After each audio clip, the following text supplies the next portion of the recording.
Bien, je déclare la séance ouverte.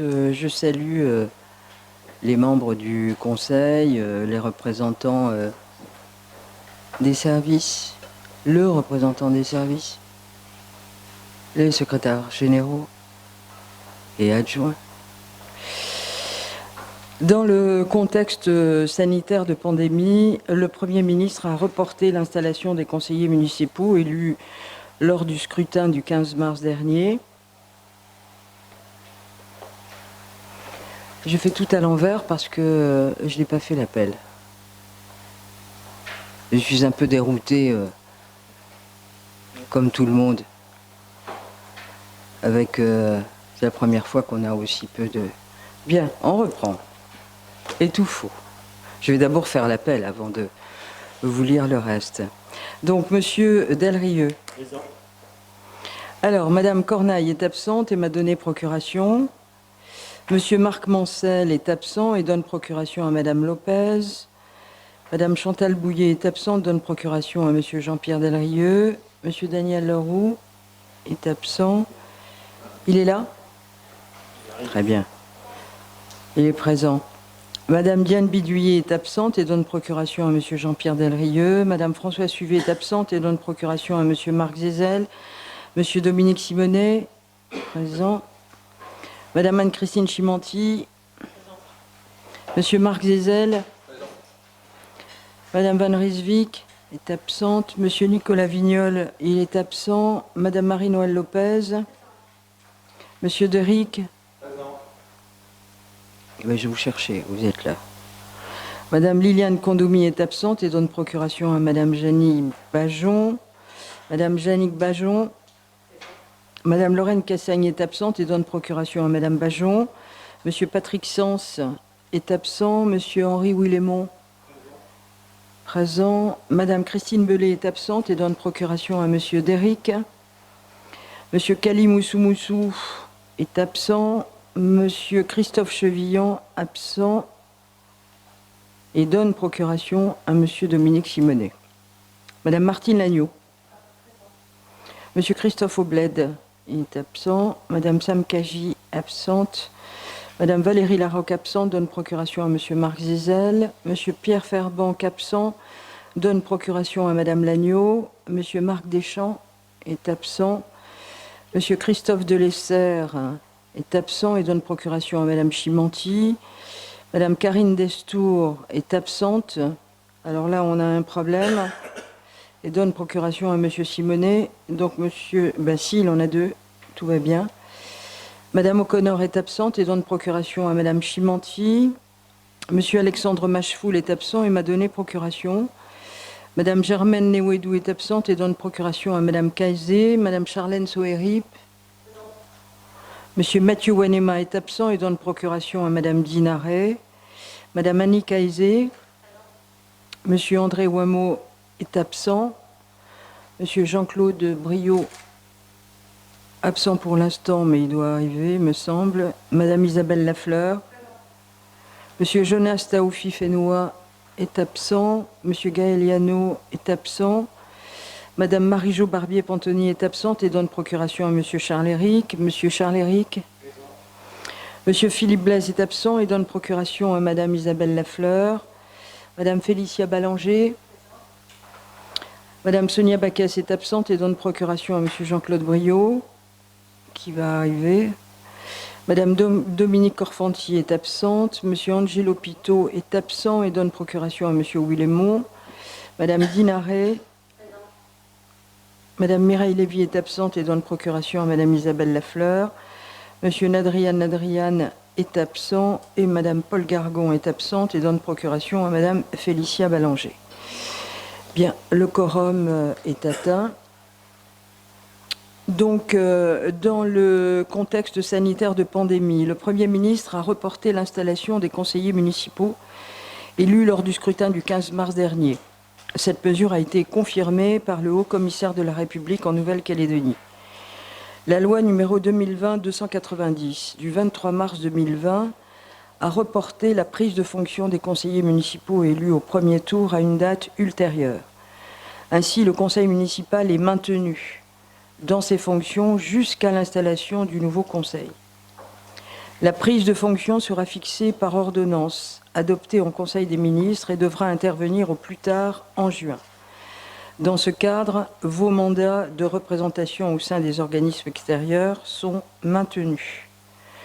Comme vous le savez, suite à l'information qui vous a été communiquée le 8 avril dernier par la cellule du Conseil municipal, j'ai pris la décision en considération de l'état d'urgence sanitaire et conformément aux dispositions de l'article 4 de l'ordonnance numéro 2020-391 du 1er avril 2020, de ne pas réunir les commissions municipales préalablement à la tenue de ce Conseil.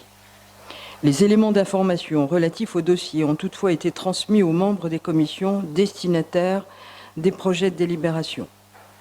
Je vous rappelle que le quorum est fixé par la loi à 18 membres présents ou représentés. Je vais procéder, donc ça a été fait, à l'appel. Et je propose la désignation de Madame Chimanti comme secrétaire de séance.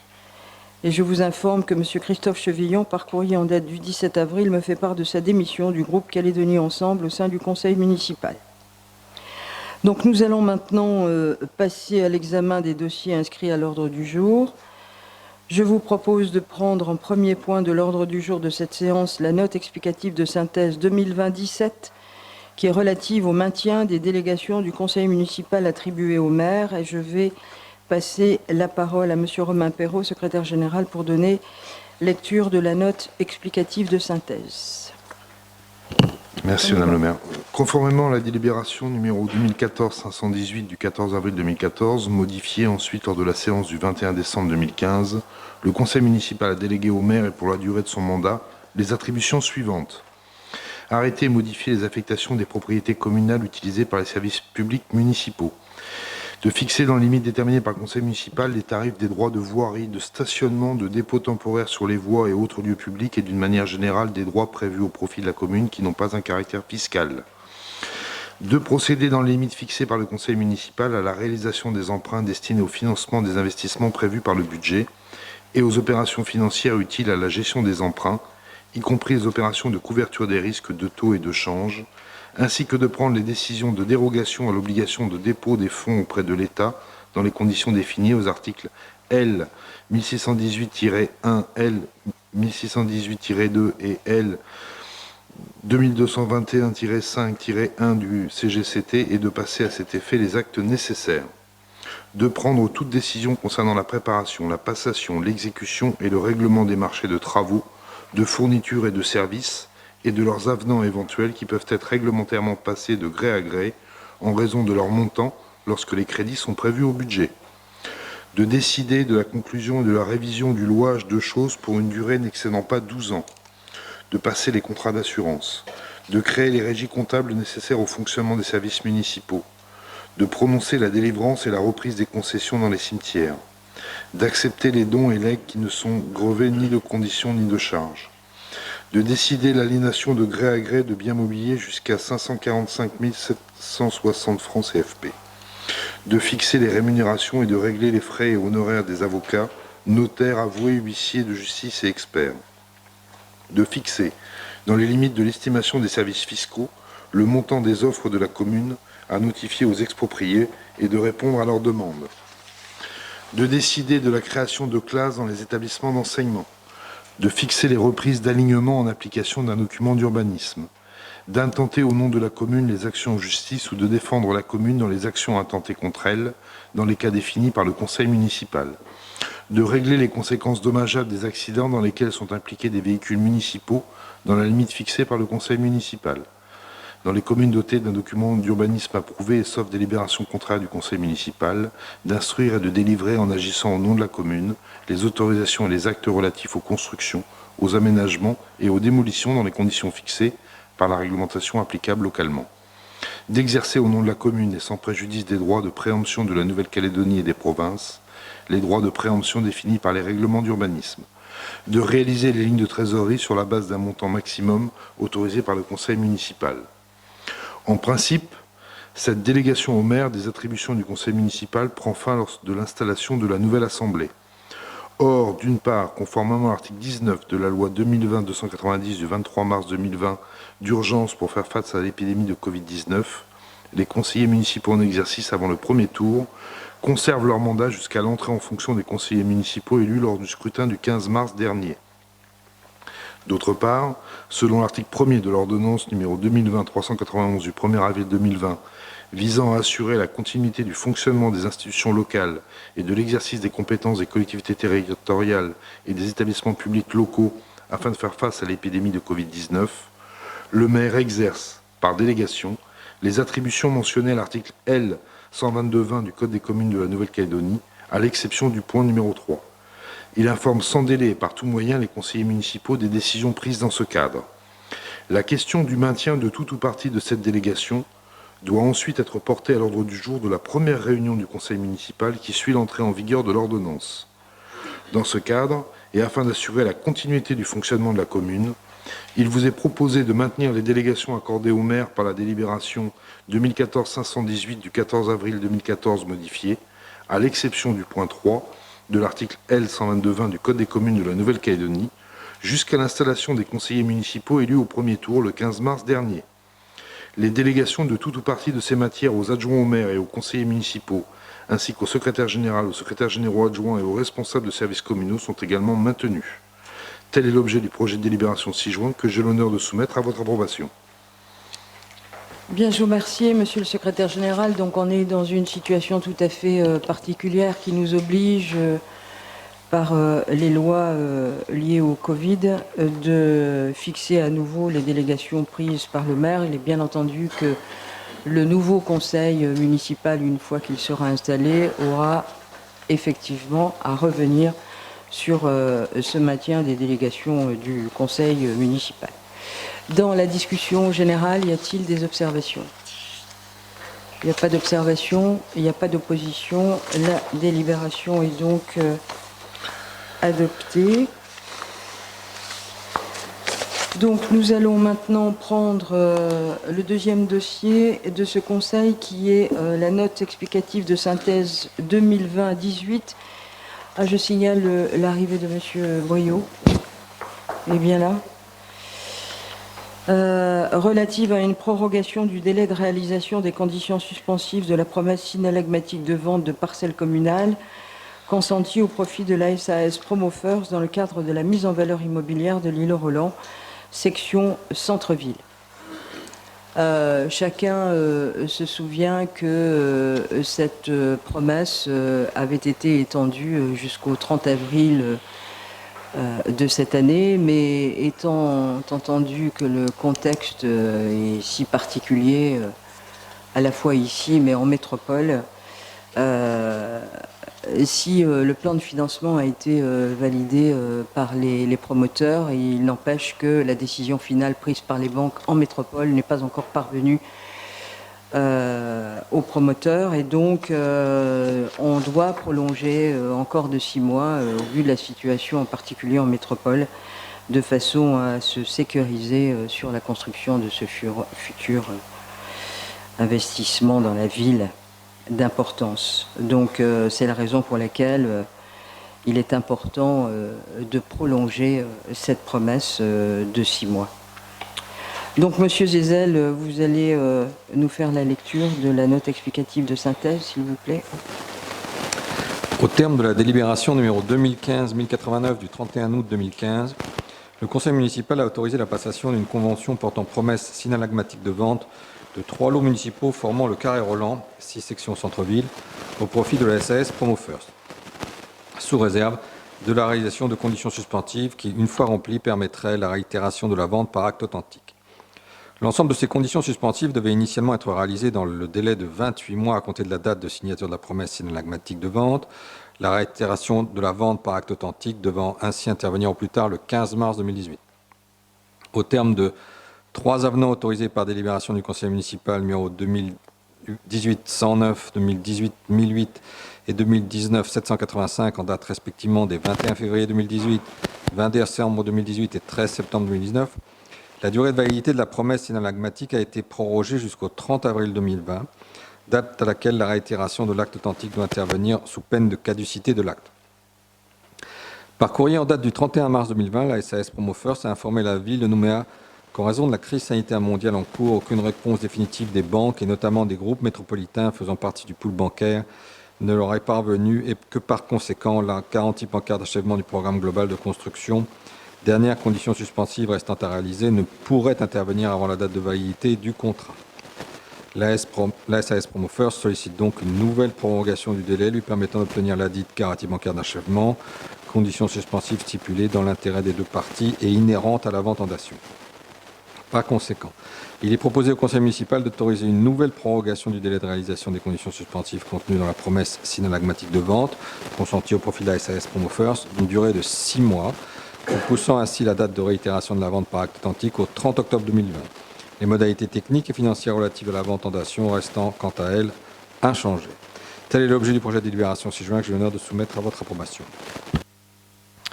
Bien, je vous remercie, Monsieur Zezel. Dans la discussion générale, des conseillers souhaitent intervenir. Pas d'intervention, pas d'opposition non plus. La délibération est adoptée. Nous allons maintenant passer à la 2020-19 qui est relative à l'avenant numéro 2 au marché du 26 janvier 2017 portant extension du dispositif de vidéoprotection. Et je vais passer la parole à Monsieur Derrick. Merci Madame le maire.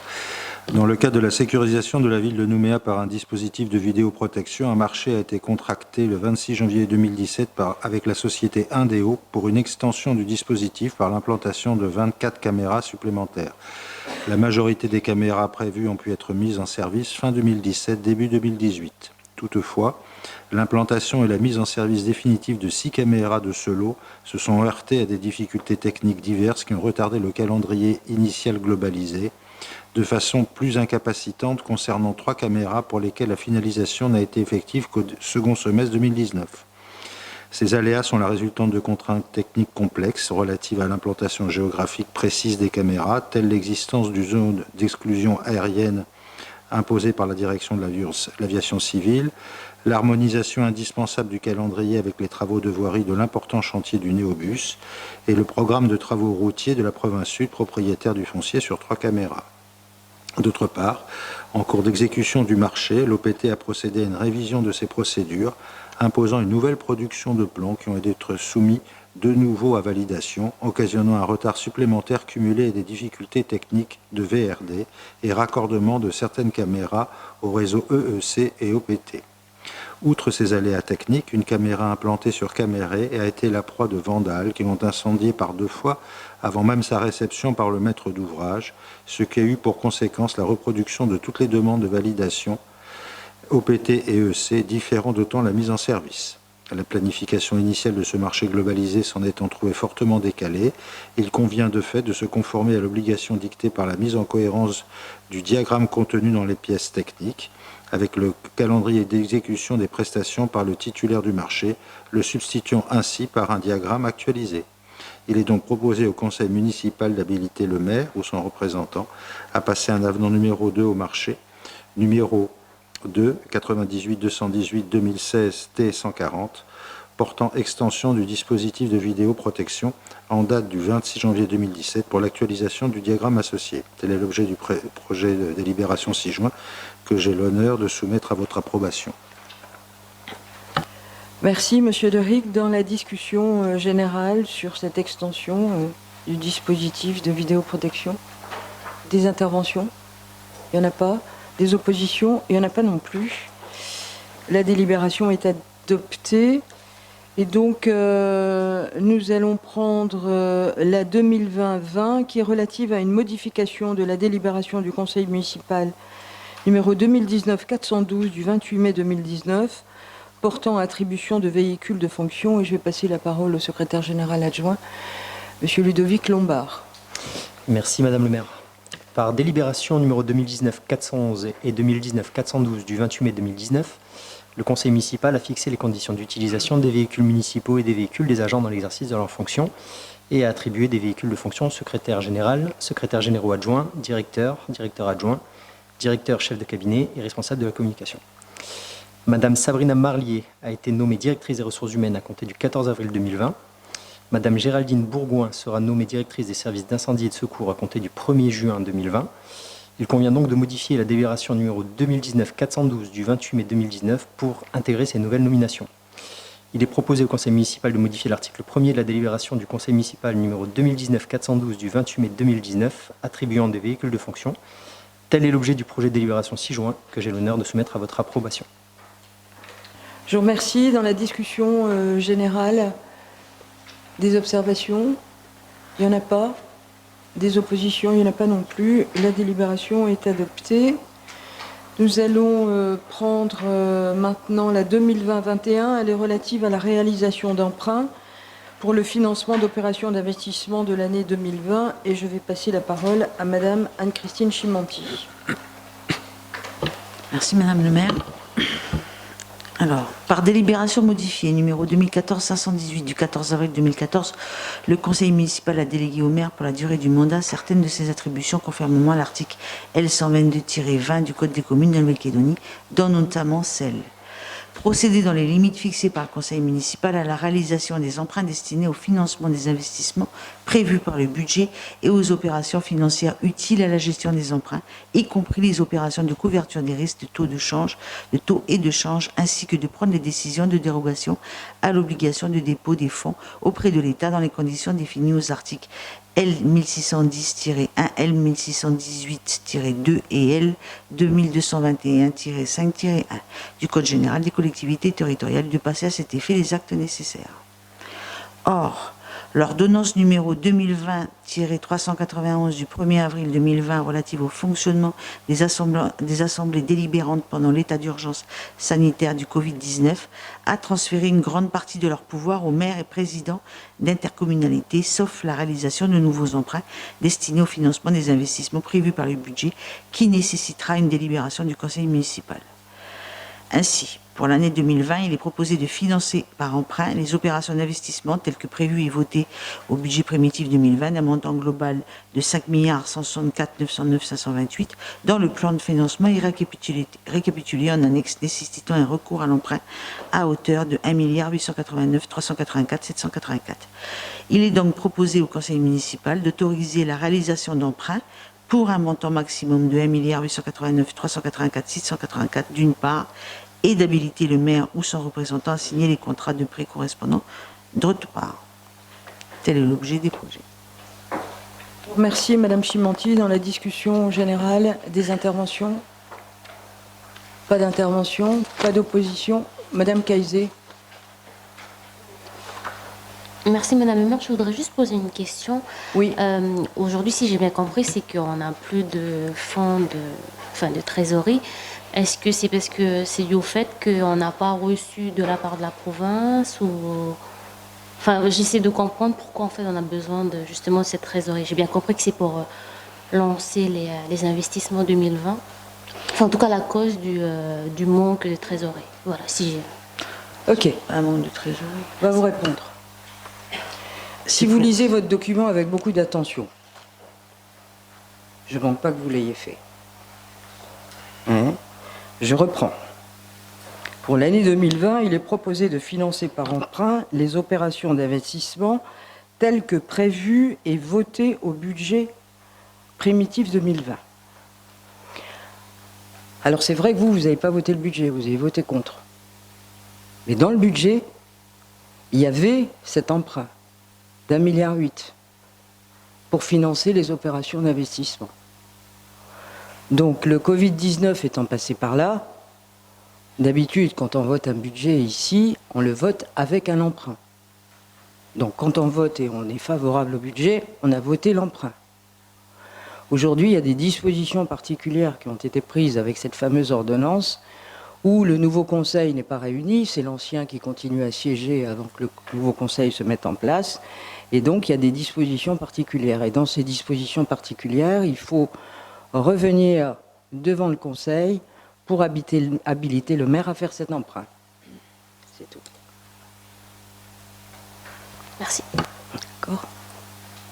Je vais le droit.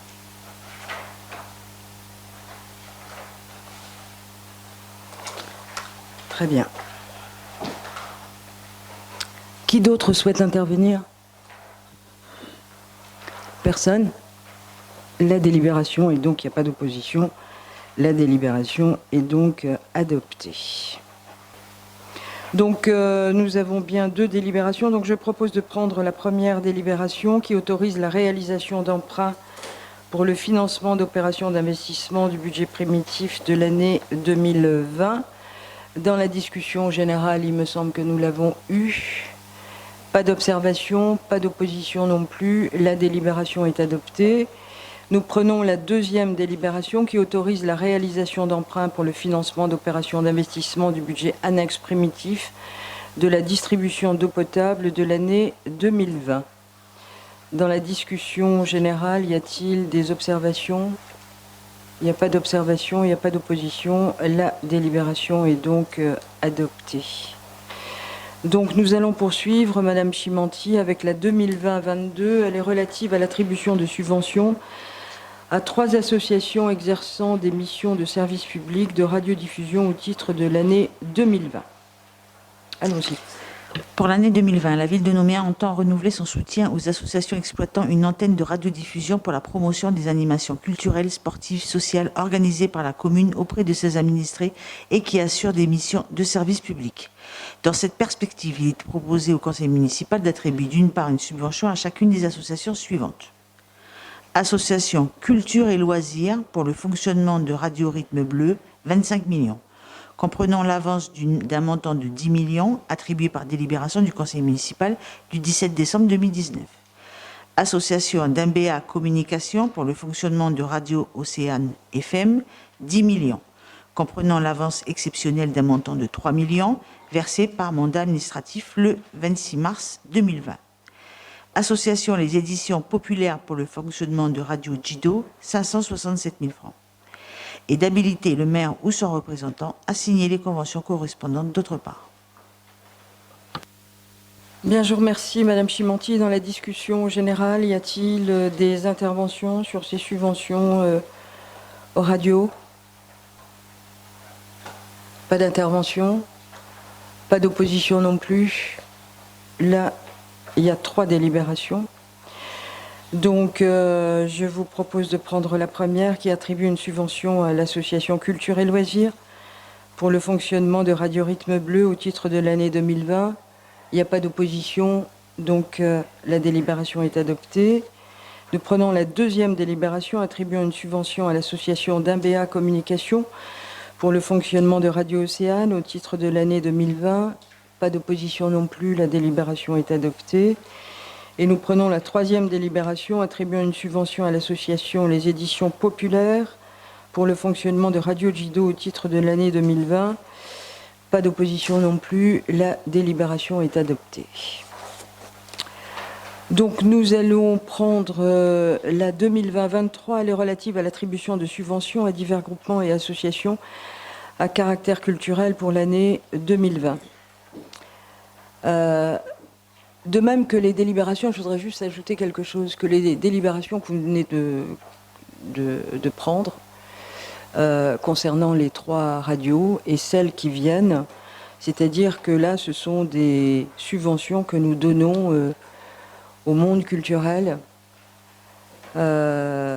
et donc aux radios avant. Pourquoi? Parce que ces structures-là ont du personnel. Et que on voit bien que par les temps qui courent, rien n'est simple, ni pour les uns ni pour les autres.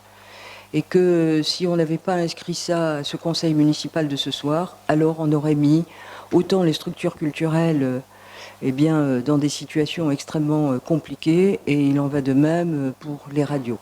C'est pour ça que j'ai souhaité que ces subventions, qu'on n'attende pas la mise en place d'un nouveau conseil avant de voter ces subventions, afin de ne pas rajouter du stress et voire des situations extrêmement compliquées à des situations qui sont déjà aujourd'hui compliquées.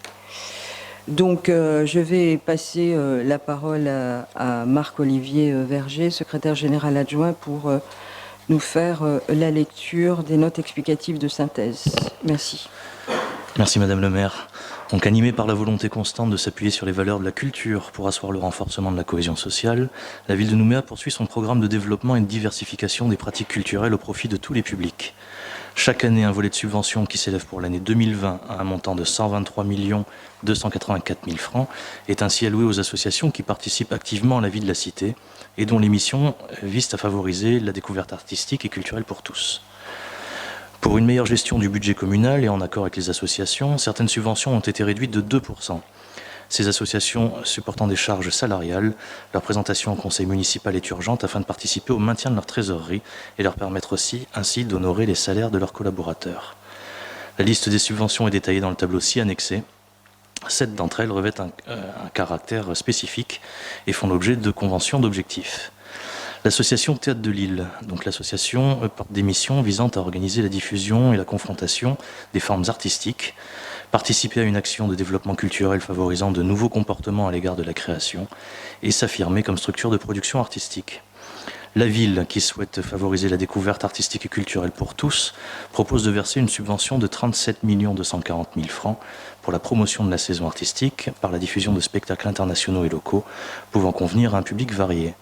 Afin de pallier d'éventuelles difficultés de trésorerie préjudiciables au fonctionnement de l'association, une avance de subvention de 19 millions a été consentie par délibération numéro 2019-1070 du 17 décembre 2019 à valoir sur la subvention 2020. Il est donc proposé de verser le solde de la subvention, soit 18 240 000 francs. L'association École de cirque de Nouvelle-Calédonie, il est proposé de verser à l'association une subvention de 13 818 000 francs au titre du financement des objectifs suivants. Développer des actions de proximité dans le quartier de Rivière-Salée et favoriser la découverte du cirque en proposant des ateliers à l'année et des stages durant les vacances scolaires à un public très large en termes d'âge, de niveau social et d'origine culturelle. La bibliothèque Bernheim, avec plus de 6 000 lecteurs actifs et 3 200 scolaires annuels, la bibliothèque Bernheim est un lieu particulièrement prisé des Nouméens et notamment du jeune public qui peut y effectuer des recherches, faire ses devoirs et y pratiquer des activités de loisirs éducatifs. La ville de Nouméa et la bibliothèque Bernheim ont souhaité développer un partenariat afin de poursuivre la gratuité des inscriptions aux usagers. À ce titre, et pour l'année 2020, il est proposé d'attribuer à la bibliothèque Bernheim une subvention de 12 740 000 francs. L'association Le Move, il est proposé le versement d'une subvention de 12 201 000 francs qui se répartit selon les objectifs suivants. Produire, coproduire et diffuser des spectacles, principalement des concerts, dans le cadre d'une programmation où les musiques novatrices feront l'objet d'une promotion particulière, en extérieur à la structure et en interne. Proposer des actions de proximité et développer des partenariats dans le quartier de Rivière-Salée. Et enfin, assurer la prise en charge du salaire du directeur, agent détaché de la ville de Nouméa. Le Conservatoire de musique et de danse de Nouvelle-Calédonie, il est proposé de verser à l'établissement une subvention de 9 310 000 francs au titre du financement des objectifs suivants. Assurer l'enseignement décentralisé de proximité en direction des musiciens répétant dans les maisons de musique dans les quartiers. Dispenser l'enseignement de la musique et de la danse aux élèves nouméens du conservatoire. Et enfin, assurer la programmation de la saison artistique locale Île de Lumière. L'association Musée Maritime de Nouvelle-Calédonie, sur un budget global de 24 80 000 francs, il est proposé le versement d'une subvention de 5 500 000 francs pour soutenir les activités du musée qui contribuent activement à l'animation culturelle et touristique de la commune, en assurant l'accessibilité à la culture pour tous et la valorisation du patrimoine. L'association Fédération des œuvres laïques, dans le cadre de ses activités d'éducation populaire, de loisirs et d'accueil de spectacles, l'association favorise l'accès à la culture pour tous ainsi que la découverte artistique et culturelle. Dès lors, il est proposé de verser à l'association une subvention de 3 100 000 francs pour réaliser des opérations de diffusion de films et de spectacles à la Vallée des Colons, comme les programmes L'Étoile de Tarania, Folle Écran, Les Veillées comptées des vacances et Les bons contes au fil des mots. Par ailleurs, il est également proposé au conseil municipal d'autoriser le versement d'une subvention à l'association Témoignages d'un passé, à hauteur de 1 740 000 francs, à titre de participation aux actions de valorisation développées sur le site historique de Nouville, ainsi que dans le cadre de la programmation et de l'animation de la maison cellière Foyer des Calédoniens. Le montant de cette subvention étant inférieur à 23 000 €, il est proposé de ne pas conclure de convention pour ce partenariat. Il est donc proposé au conseil municipal d'autoriser le versement de subventions de fonctionnement à 8 organismes pour un montant total de 95 649 000 francs et d'habiliter le maire ou son représentant à signer le cas échéant les conventions correspondantes. C'est l'objet du projet de délibération 6 juin que j'ai l'honneur de soumettre à votre approbation. Bien, je vous remercie. Je voudrais juste rajouter aussi que concernant l'association Théâtre de Lille, par exemple, qui a une subvention relativement conséquente, et qu'on aide à la venue de troupes de théâtre qui viennent de l'extérieur, et bien évident que dans ces circonstances que nous vivons et où on a toutes les difficultés à acheminer de France métropolitaine des troupes, que le trop perçu sera négocié ainsi, c'est-à-dire que s'il y a eu un trop perçu pour l'année 2020, eh bien ce sera défalqué de la subvention l'année prochaine. Voilà. Dans la discussion générale, y a-t-il des observations? Pas d'observation. Il n'y a pas. Oui, Madame Lopez. Excusez-moi, juste une petite question par rapport au MOVE. Le montant perçu en 2019 était de quel montant? Parce qu'il n'est pas dans la. Ou alors je ne vois pas bien. Dans la case. Si, c'est 12 450, c'est ça. Autant pour moi. Je n'ai pas lu la bonne ligne. Merci.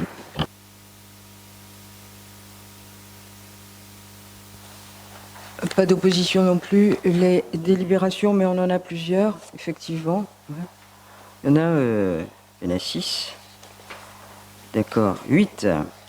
Eh bien, les unes après les autres. Donc, la première délibération autorise le versement d'une subvention à l'association Théâtre de Lille pour l'année 2020. Il n'y a pas d'opposition. Elle est adoptée.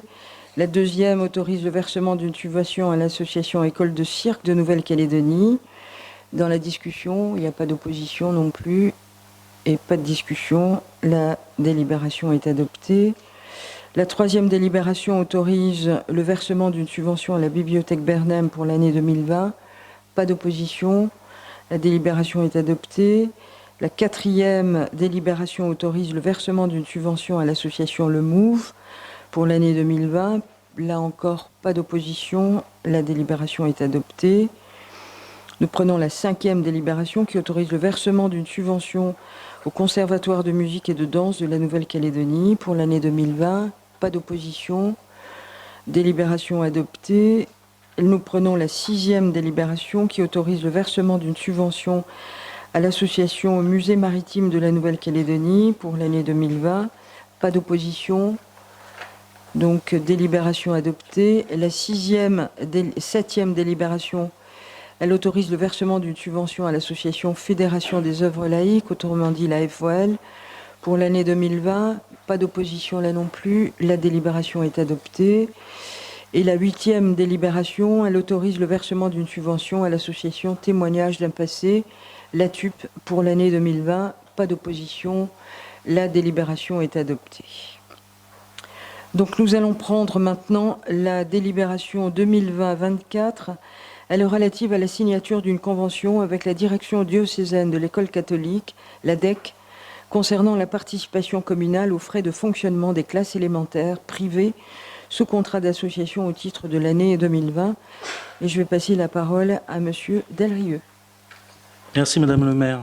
Depuis 1980, la ville de Nouméa prend en charge les dépenses de fonctionnement des classes élémentaires privées de la direction diocésaine de l'école catholique, la DEC, par le versement d'une subvention annuelle.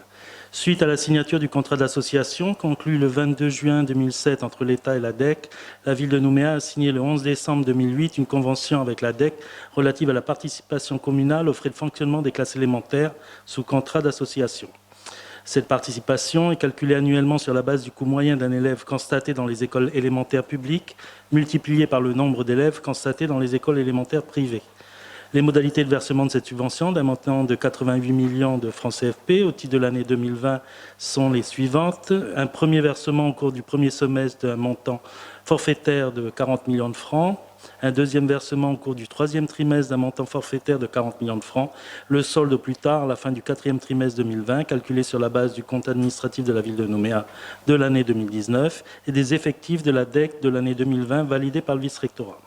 Il est donc proposé au conseil municipal d'autoriser le maire ou son représentant à signer une convention avec la DEC relative à la participation communale aux frais de fonctionnement des classes élémentaires sous contrat d'association. Tel est l'objet du projet de délibération 6 juin et j'ai l'honneur de soumettre à votre approbation.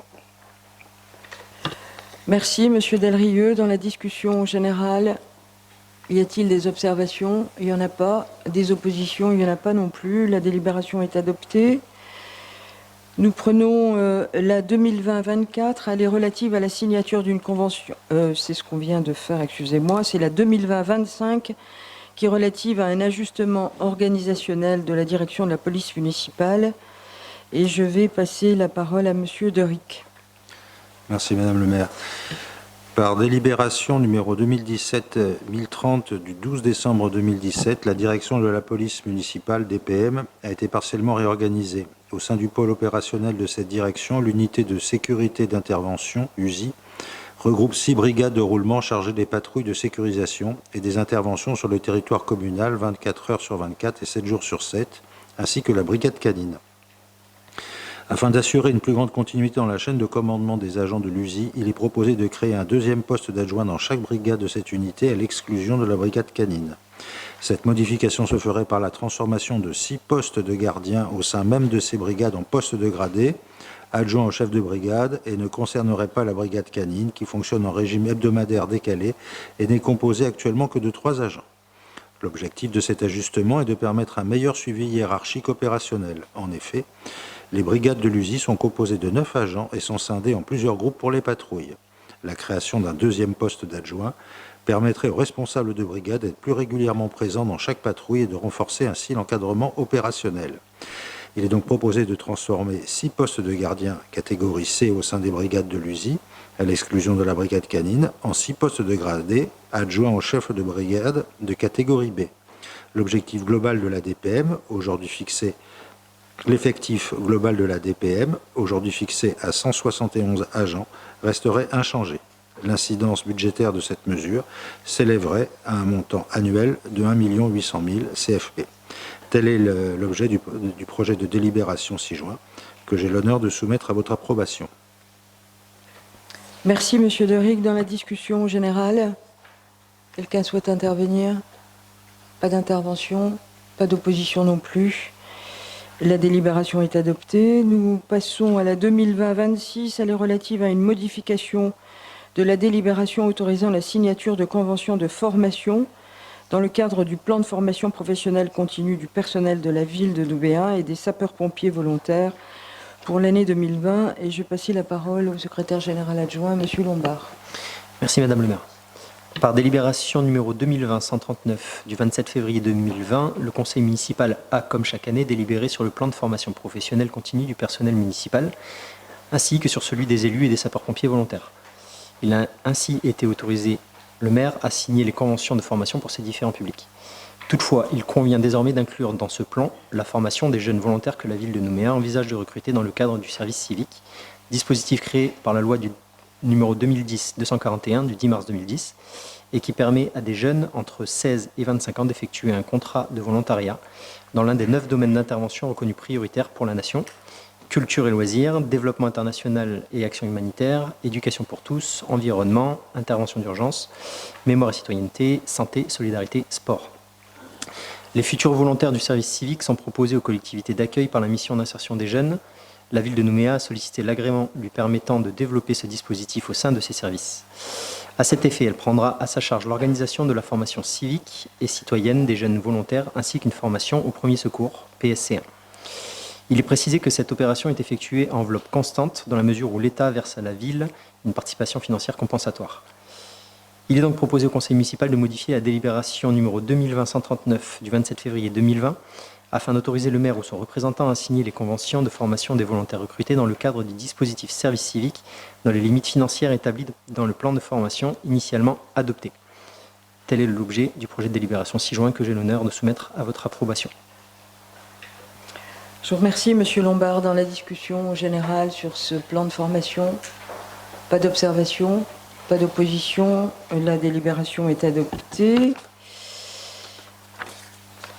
Alors, le dernier point inscrit à l'ordre du jour de cette séance particulière concerne la note explicative de synthèse 2020-27. Elle est relative aux décisions prises par le maire par voie de délégation du conseil municipal.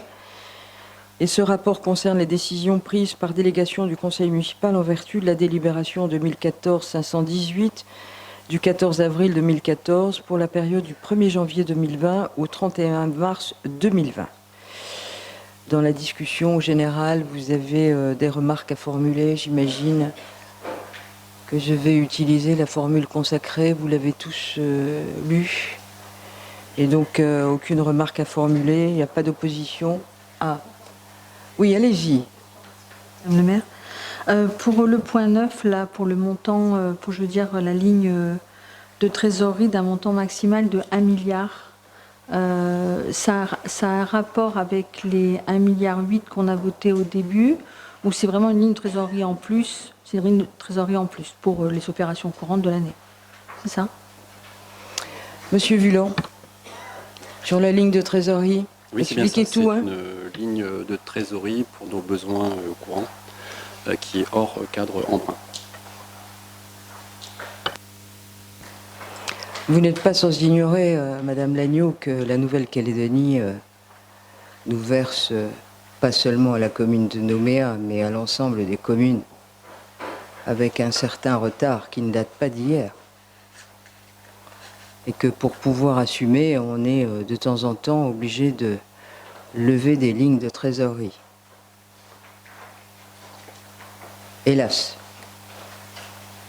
la situation économique de la Nouvelle-Calédonie n'est pas brillante depuis un certain nombre d'années déjà, et vous le savez. Très bien. Donc pas d'opposition, pas d'observation, dont acte. Oui, Madame Lagneau. Du coup, pardon, si on a fait le vote, je voulais vous profiter de ce conseil municipal pour vous poser quelques questions. Oui. Et puis vous faire peut-être une ou deux petites propositions par rapport à la crise que nous traversons actuellement. Donc, je me permette donc de vous lire les questions. Madame le maire, mes chers collègues, nous sommes actuellement en période de déconfinement, ce qui est de bon augure pour la reprise de notre économie fragilisée, comme chacun le sait, par la crise sanitaire mondiale du Covid-19. Madame le maire, nous aimerions vous poser quelques questions concernant certains services de la ville de Nouméa en cette période particulière de reprise. Pouvez-vous nous informer sur les mesures que le SMTU a prises pour respecter la distanciation sociale dans l'ensemble de son réseau, en fait, autre que les entrées et sorties des voyageurs par les portes arrière, et je sais qu'il y a aussi la suspension peut-être de la vente de tickets à bord des bus. La capacité des bus sera-t-elle divisée en deux, et si oui, des rotations supplémentaires sont-elles envisagées? Comme nous le savons tous, pour de nombreux Nouméens, c'est le seul moyen de transport pour se rendre sur leur lieu de travail, au collège ou au lycée. Quel protocole d'accueil avez-vous prévu pour la crèche municipale de Tindu? Est-ce que tous les enfants de la crèche seront acceptés ou ce sont des groupes qui seront constitués pour les accueillir durant les 10 jours, à l'instar des établissements scolaires? La ville a-t-elle proposé un protocole spécifique pour l'organisation des repas dans les cantines scolaires? Et du personnel supplémentaire peut-il être appelé en renfort? Chacun d'entre nous, individuellement et collectivement, avons pu tirer certains enseignements de cette période de confinement, et à commencer par le formidable élan de solidarité des Nouméens entre eux, auprès d'associations qui viennent en aide aux populations les plus fragiles, et également en soutien aux personnes ressources et aux professionnels qui ont veillé sur la santé, la sécurité, la salubrité et le bien-être des habitants de notre ville. À l'aune de cette réalité solidaire, notre groupe souhaite vous proposer donc 3 propositions pour poursuivre cet élan auprès de certains de nos concitoyens pour qui le déconfinement ne rime pas avec la reprise de leur vie comme avant. Tout d'abord, le constat d'une fracture numérique encore bien réelle auprès de certaines familles nous incite à vous proposer d'élargir peut-être les temps d'ouverture des cyberbases dans les maisons de quartier de la ville et de proposer un accompagnement scolaire plus soutenu pour les animateurs de la ville, pour que certains élèves puissent, par exemple, bénéficier d'un suivi scolaire de rattrapage si besoin. Nous savons tous aussi que le CCAS est aux premières lignes dans l'accompagnement des familles et du public le plus fragilisé. Serait-il envisageable de proposer une subvention spécifique supplémentaire liée aux conséquences de cette crise sanitaire pour renforcer les moyens mis à disposition par le CCAS auprès de ces publics? Enfin, une dernière initiative qui pourrait peut-être aider nos commerçants. La ville pourrait-elle apporter sa contribution en offrant la gratuité des parcs-mètres au centre-ville et au quartier latin durant 6 mois, par exemple, afin de permettre une certaine attractivité et de favoriser le retour des Nouméens au centre-ville? Cela, bien sûr, sous réserve que les commerçants n'en profitent pas pour y installer leurs voitures ventouses, parce qu'on sait qu'il y en a quand même pas mal. Alors, en vous remerciant pour votre attention, Madame le maire et mes chers collègues, je vous souhaite à chacun d'entre vous de prendre le plus grand soin de vos proches. Merci. Donc, c'était des questions et des propositions. Bien. On va répondre à ces questions, puisque de toute façon, c'est vraiment le dernier des conseils. Sauf exception, mais Il n'y en aura plus. Donc on a la chance d'avoir le président du SMTU, M. Zezel, qui va pouvoir vous répondre concernant les bus. Je vous répondrai, si vous permettez, de manière très brève sur la crèche de Tindu qui a réouvert dans des conditions tout à fait normales et avec un personnel qui a été formé aux gestes barrières, etc. Puisque à la date d'hier, on avait 11 enfants à la crèche, donc elle fonctionne. Monsieur Delrieux vous répondra sur les cantines et puis après je reviendrai sur le suivi scolaire, sur le CCAS et sur les parkings. Donc, Monsieur Zezel, allons-y. Donc, ce qui est intéressant, c'est de voir ce qu'on a fait, ce que le SMTU a fait jusqu'à maintenant, en accord d'ailleurs avec les collectivités locales, notamment la ville de Nouméa et la province sud, pour continuer à assurer un service de transport déjà pendant la période de confinement. La logique a consisté non pas à essayer de suivre les usagers à l'intérieur, enfin de manière individualisée, parce que ça, de toute manière, le réseau n'est pas structuré pour le faire et n'a pas le personnel pour le faire. Mais par contre, de raisonner globalement en essayant d'offrir, de mettre à disposition une offre surdimensionnée par rapport aux besoins, ceci permettant de faire en sorte qu'à l'intérieur des bus, les distances sanitaires recommandées puissent être respectées. Et cette méthode permettait de faire en sorte de pouvoir, d'un côté, permettre la continuité d'un service de transport, comme vous l'avez indiqué, souvent seul moyen de transport de déplacement pour les habitants de l'agglomération, certains habitants de l'agglomération, et en même temps d'offrir le respect des gestes barrières préconisés par le gouvernement et le haut-commissaire. Donc, en fait, la logique, et on était en mesure, grâce au système billettique centralisé, de suivre au jour le jour, heure par heure, si les volumes de passagers à l'intérieur de chaque bus permettaient bien de respecter ces gestes barrières. Et on avait donc un suivi assez fin de cette situation.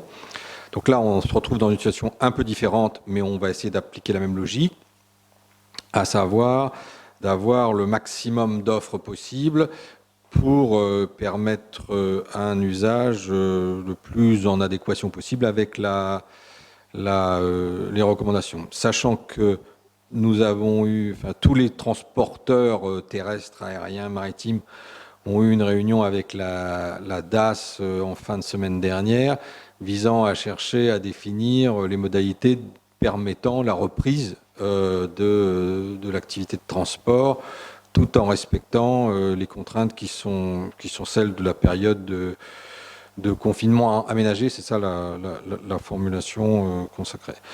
Donc c'est ce que l'on est en train le SMTU est en train de mettre en œuvre avec ses délégataires, en ayant réouvert l'ensemble du réseau, alors qu'en face, on a pour l'instant un usage qui reste encore très très en deçà de l'usage normal, puisque l'on n'a ni la totalité du transport des élèves du scolaire, secondaire et universitaire, et que de surcroît, on a malheureusement effectivement une activité économique qui est encore très réduite et donc encore peu d'usage.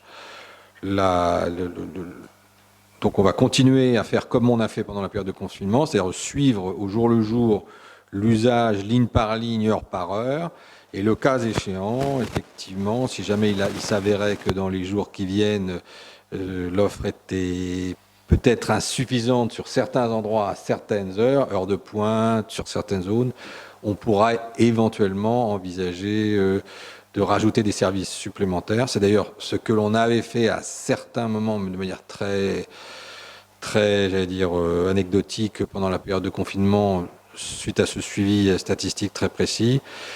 Mais c'est la seule solution pratique que l'on est en mesure de mettre en place, compte tenu du fait que le réseau n'est pas organisé pour faire face à une situation de ce type-là.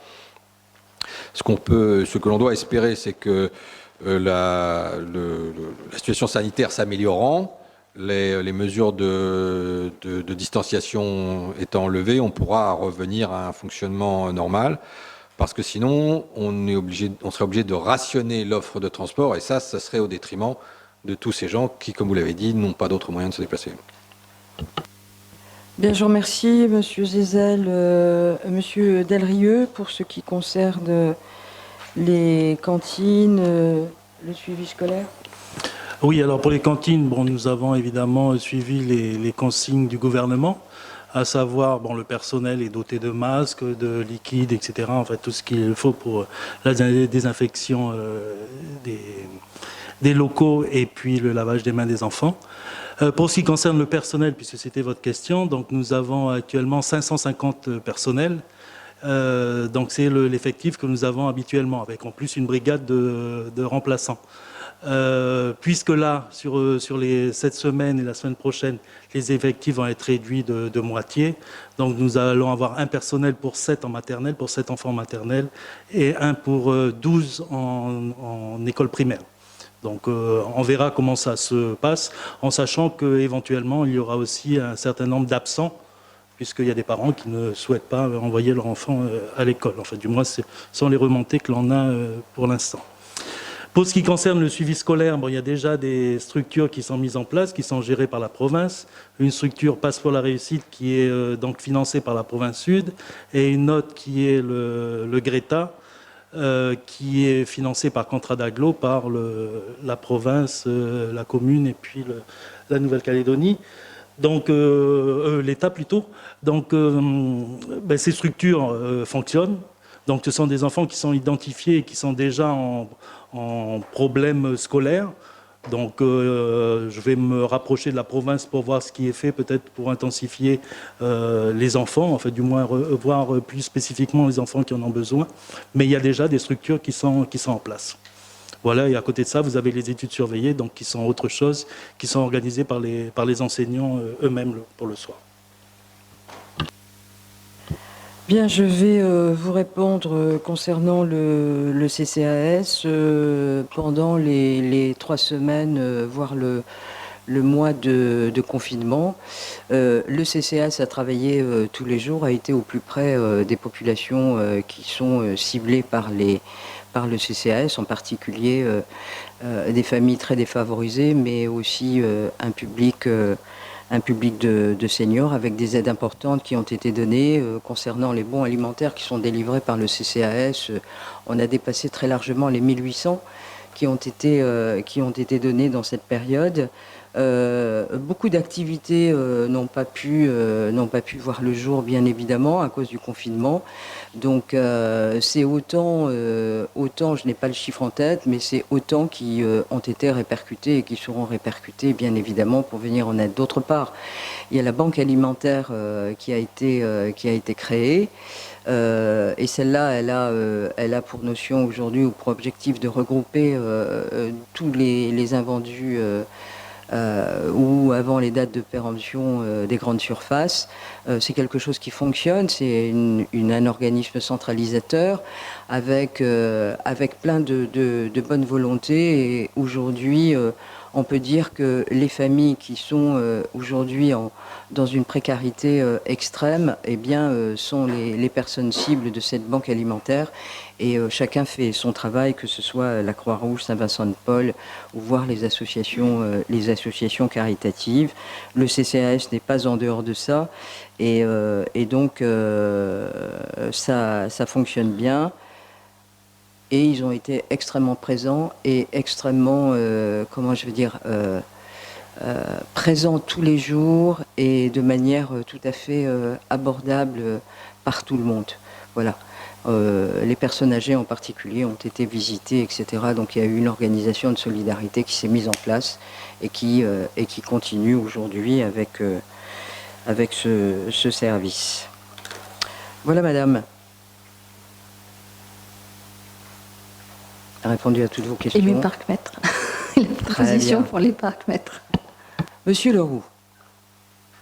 Merci Madame le maire de me donner la parole. Bonsoir Monsieur Leroux. Je voulais simplement souhaiter bonne chance à la nouvelle équipe. Je pense que ça va être une mandature difficile, avec une crise économique majeure qui nous attend, 2 référendums.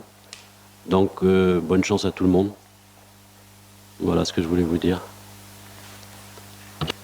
Merci, merci Monsieur Leroux. Vous abordez un point qui est crucial, essentiel, parce que au-delà, vous avez parfaitement raison. Au-delà de cette crise sanitaire, la crise économique qui est là, mais avec une Nouvelle-Calédonie qui était déjà dans une situation loin d'être brillante, que nous avons maintes et maintes fois ici, dans ce Conseil, dénoncé bien avant des élections municipales. Oui, ce sera une mandature compliquée. Et elle sera d'autant plus compliquée qu'il va falloir faire face. On a déjà commencé à faire face à des baisses de ressources. Et j'espère que nous ne devrons pas faire face à des baisses encore plus drastiques.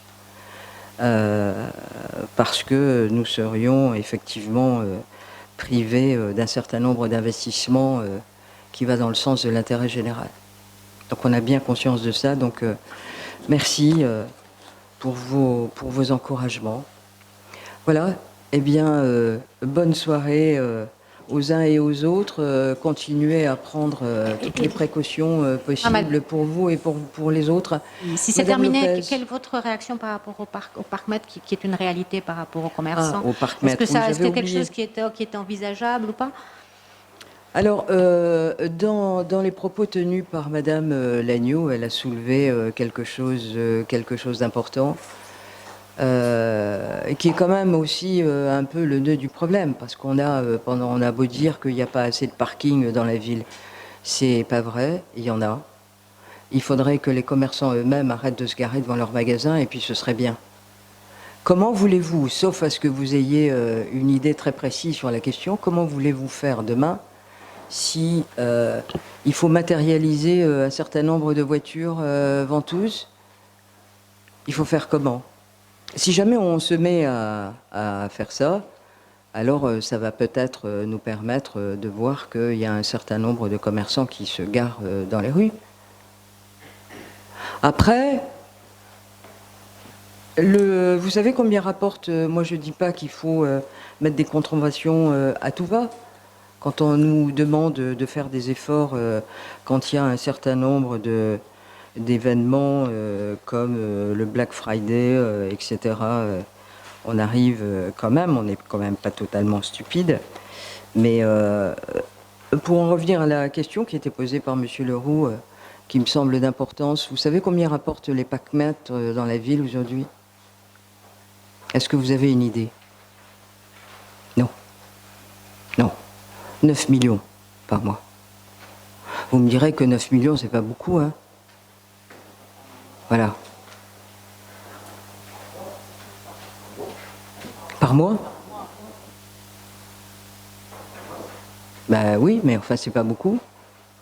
Dans un budget de 28 milliards. Donc, voilà. Aujourd'hui, on fait quoi? On laisse.